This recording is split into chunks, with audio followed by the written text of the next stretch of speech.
Everyone, welcome back to my channel. Students, हमने previous video में chapter number 8 का जो है क्या क्या डिस्कस किया था।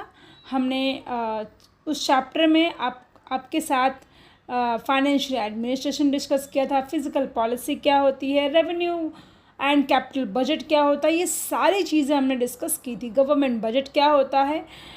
तो आज के वीडियो में हम लोग जो है डिस्कस करने वाले हैं रिगार्डिंग टाइप ऑफ बजट। ठीक है, तो बेसिकली बजट क्या है, ये एक फाइनेंशियली प्रपोजल है जो हर साल गवर्नमेंट तैयार करती है लास्ट ईयर के डेटा को एनालिसिस करके। ठीक है, डेटा को एनालिसिस करने के बाद पता चलता है कि लास्ट ईयर हमारे जो भी हमने बजट लाया था उसके अकॉर्डिंग कितना जगह हमने इम्प्लीमेंट किया, कितने अमाउंट ऑफ कितना प्रॉफिट मिला, कितना ज़्यादा इम्प्रूवमेंट की और ज़्यादा ज़रूरत हो। ये सारी चीज़ें हमने कहाँ पर देखी थी, हमने देखी थी प्रीवियस वीडियो में। ठीक है, तो बजट का मतलब सिंपल सा होता है, एक फाइनेंशियल क्या है, प्रपोजल है जो गवर्नमेंट हर साल देती है for Nations growth and development. ठीक है, तो बेसिकली आज हम लोग बात करने वाले हैं टाइप ऑफ बजट के बारे में।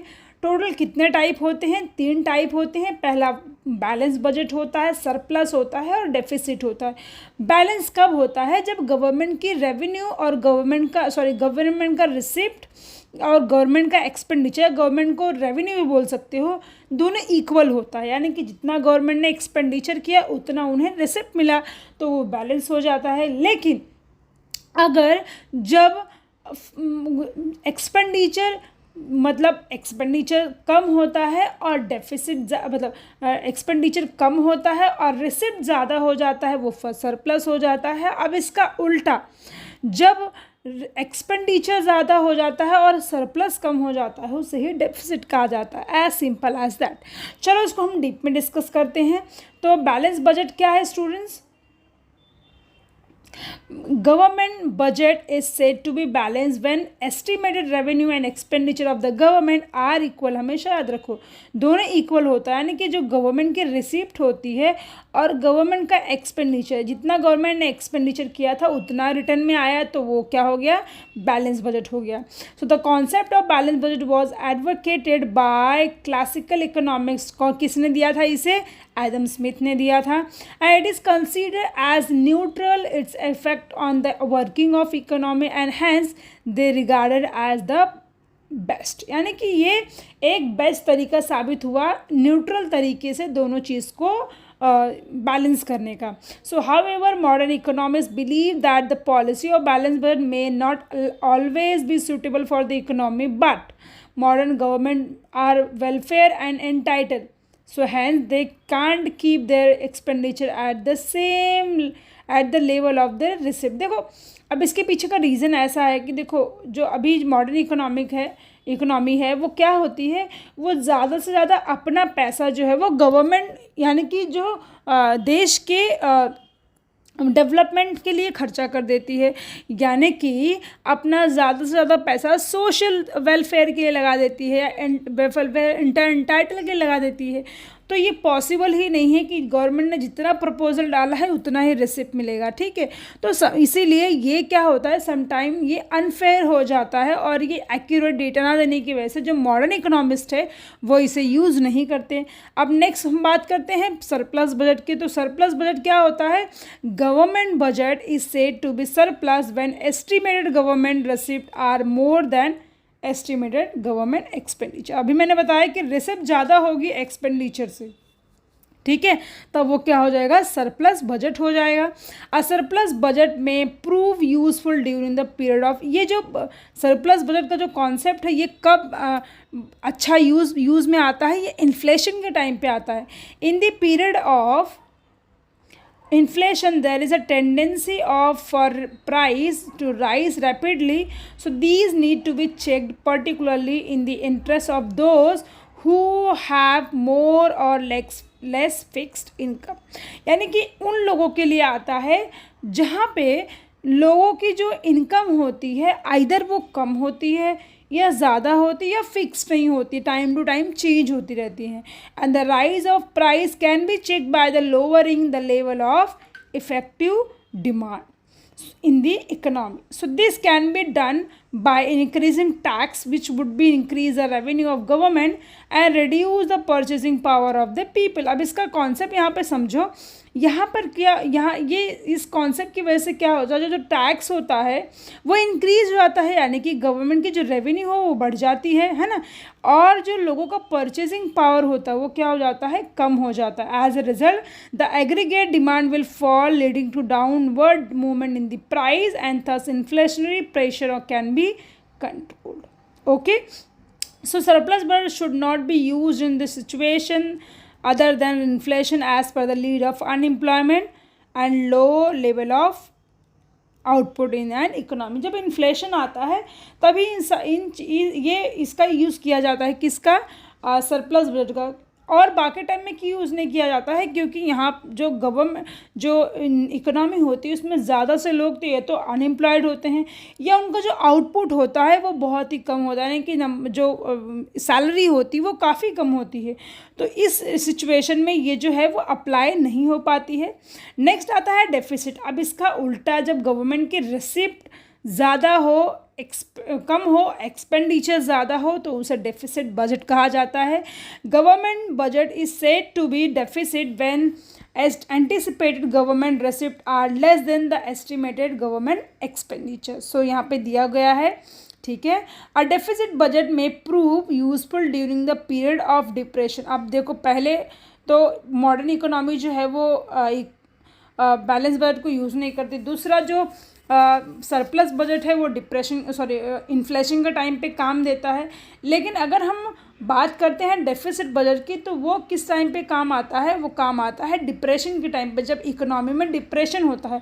अब आप सोचेंगे डिप्रेशन का मतलब सर दर्द होता, नहीं, बिल्कुल नहीं. जब हर कमोडिटी की दाम जो है बहुत ही गंदी तरीके से गिर जाते हैं इकोनॉमी में, उस पीरियड को डिप्रेशन कहा जाता है. यानी कि जो प्रोड्यूसर होते हैं, जो होलसेलर होते हैं, उनका जो टाइम होता है वहाँ पे वो बहुत ज़्यादा लॉस बेयर करते हैं. So in the period of depression, all economic activity at the low level which result in unemployment. यानी कि अब बेसिक सी बात है, जो प्रोड्यूसर हैं उन्हें प्रॉफिट नहीं होगा तो वो बट ऑब्वियस है वो क्या करेंगे, वो लोगों को जॉब से निकाल देंगे, यानी कि अनएम्प्लॉयमेंट का जो रेशो है वो बढ़ जाता है. And this can be check by increasing government expenditure. और इससे कैसे पता चलता है, गवर्नमेंट एक्सपेंडिचर से.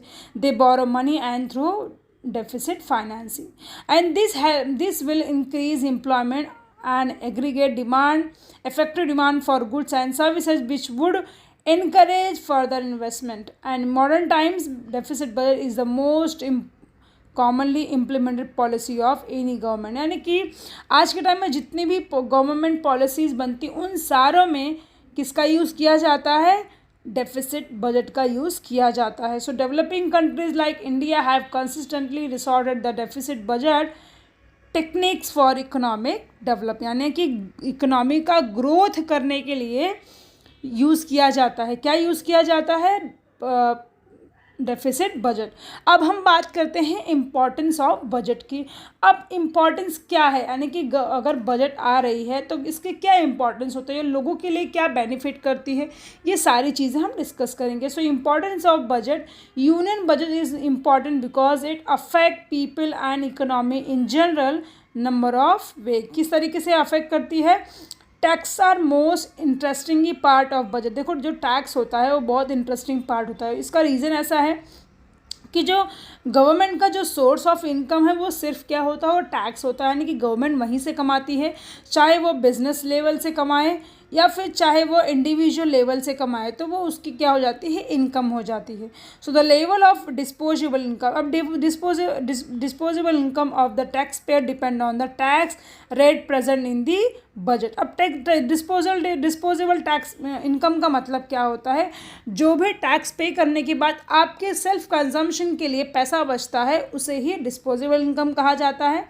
सो टैक्स पेयर ये चीज़ कब ये डिपेंड करती है कि उस टाइम पर टैक्स का रेट कैसा चल रहा है, चाहे वो इंडिविजुअल भरे चाहे वो बिजनेसमैन भरे. And the government expenditure on various head such as defence, administration, infrastructure, education and health care क्या हो जाती है, गवर्नमेंट का एक्सपेंडिचर भी बढ़ जाता है towards the economic development. And affect the leave of the citizen and overall economy. और जब स्पेंडिंग बढ़ता है तो गवर्नमेंट की जब गवर्नमेंट का स्पेंडिंग बढ़ता है तो उसी समय मालूम पड़ता है कि जो सिटीज़न किस तरीके से ओवरऑल इकोनॉमिक डेवलपमेंट होने वाला है। तो यानी कि इस गवर्नमेंट का एक्सपेंडिचर बढ़ा यानी कि उसे टैक्स मिल रहा है ना। So budget is important because of government use it as a medium for implementing economic policy in the country. यानी कि इकोनॉमिक पॉलिसी भी बनाने के लिए गवर्नमेंट को टैक्स की ज़रूरत। बट ऑब्वियस अभी जैसे मैं आपको एक नई चीज़ बताऊँ तो अभी मोदी जी जो है 14,000 करोड़ के बजट पे, शायद मैंने ऐसे कुछ पढ़ा था, वो जो है भारत का नाम बदलने वाले, सॉरी इंडिया का नाम भारत रखने वाले। उन्होंने 14,000 करोड़ का ऐसे 1400 करोड़ का ऐसे कुछ तो बजट दिखाया है। I don't know the exact amount. तो बेसिकली जो भी पॉलिसी बनेगी, जो भी चीज़ें होगी, उसके लिए गवर्नमेंट को फंड की ज़रूरत तो बट ऑब्वियस पड़ने वाली है। और वो फंड कहाँ से मिलेगा? वो टैक्स से मिलेगा। So budgetary action of the government affect production, size of distribution of income and utilization of human and material resources of the country. देखो इस पर डिपेंड करता है, जितनी अच्छी पॉलिसी बनेगी उतनी ही अच्छी तरीके से उसका बजट किस तरीके से गवर्नमेंट पे अफेक्ट करेगा in terms of production, size of distribution, income, utilisation of human and material resources and thus the scope of importance public finance in a modern economy has undergone an immense change since last 100 years. Last 100 साल से जो budget है, government का budget या public finance है, वो बहुत ही अच्छी तरीके से ग्रोथ करती जा रही है। किसका करती जा रही है? तो हमारी इकोनॉमी का करती जा रही है। तो स्टूडेंट्स हमारा चैप्टर जो है यहाँ पे 8th ख़त्म हो चुका है। हम अगले वीडियो में 9th चैप्टर के साथ स्टूडेंट्स फिर से मिलेंगे। और अगर आप मेरे चैनल पे आते हो बिना पूरा वीडियो देखे चले जाते हो तो मैं आपसे रिक्वेस्ट करूँगी आप पूरा वीडियो देखें और अच्छी तरीके से चीज़ों को समझें और फिर अपना प्यार दें मुझे। आई नो मैं न्यू हूँ अभी, बहुत सारे टीचर्स ऑलरेडी इन्हें पढ़ा दिया है, but I always try my best. तो आप लोग भी लेक्चर्स को देखें, समझें और आपको अगर पसंद आए तो उसे मेरे चैनल को सब्सक्राइब करें और वीडियोस को लाइक भी करें। चलो मिलते हैं अगले वीडियो में, तब तक के लिए अपना ख्याल रखिए और अपनी स्टडी को मेरे साथ चालू रखिए।